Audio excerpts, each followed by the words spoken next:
Hi guys, welcome back once again. Advice for today's is, ang Diyos Ama ang naghahari sa ating mundo. Kaya ako napapaisimal kasi nakalimutan ko magpatay na aking nagre-record ng aking content. Gumagawa kasi ako ng content ko ganito, ng pag-advise para sa inyong aking mga manonood dito sa aking social media, sa aking platform na sa Facebook. So, ang aking advice today is, simula pa lang nilikha itong mundo na to, naghahari na sa atin ang Diyos Ama. Ganito po yan, papalawanan ko po. Simula pa lang itong nilikha ang ating mundo, kasama na ng ating Diyos Ama, ang Diyos Anak, o si Jesus Christ, at ang Diyos Espiritu Santo. Naghahari na po dito sa mundong ibabaw na to ang ating Diyos Ama. Patuloy na tayong ginagabayan at pinapatnubayan sa pamamagitan ng ating Diyos Espiritu Santo at si Jesus Christ. Ang Diyos Espiritu Santo ang pumapatnubay sa atin. Ang Diyos Anak ang siyang gumagabay sa atin para hindi tayo maligaw na landas. Ganito po yan Naghahari na po sa ating isip at puso ang ating Diyos Ama, kasi itong katawan lupa natin ang kanyang templo. Kapag nakikita niya at nababasa niya ang pagpuso mo, reflection niya ng kabuong pagkatao natin. Kung marumi yung puso mo, reflection niya, hindi masama ka. Di kung mabuti yung puso mo, di siyempre maputi yan at may busilak na kabutihan para sa puso mo, para sa kapwa mo. Nababasa na ating Diyos Ama ang bawat isa sa atin dito sa ibabaw ng mundo. Kaya wala ka pang ginagawa na pero nababasa ka na. Hindi ka pa huminga ng tawad pero basang-basa ka na ng ating Diyos Ama kung ano mga ginawa mo dito sa ibabaw ng lupa.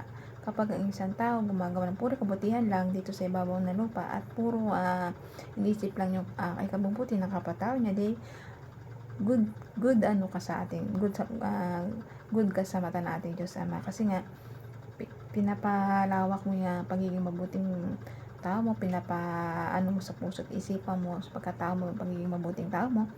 Hindi ka nagawa ng mga kasalanan o kagaguhan para sa kapwa mo. Iniisip mo lang ikabubuti ng kapatao mo para maligtas to at saka makagawa ka ng kabutihan para sa kapwa mo ng unconditionally.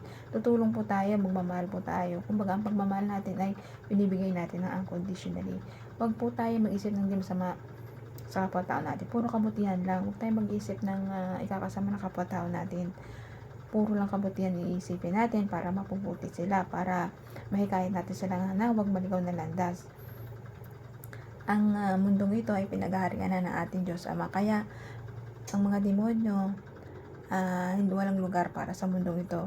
Kumbaga, bawat sa magsisi ka, nasa sa tao lang kasi yan Kung sa gagawa ka ng masama para sa kapwa mo, so ikaw ang gumagawa niyan Kumbaga, pwede ka naman magbago, magdasal, maglingkod para sa ating Diyos Ama na gumawa para na ikabubuti sa kapwa-tao mo. Gawin mo po yun. Kasi naghahari po sa atin ang Diyos Ama. Wala po siyang isa dito na gusto mapahama. Gusto na lahat madala niya dun sa kalangitan, sa mapayapa at saka masaya dun sa kalangitan, sa paraiso. Ayaw niya to lahat tayo na mapunta o miski isa na maligaw ng landas sa mulong sa impyerno. Gusto niya sama-sama tayo doon sa kalangitan na kasama niya at kasama ng Diyos Anak na si Jesus Christ at Diyos Espiritu Santo. Kaya nga dito na lang po aking advice. Ingat po tayong lahat and God bless.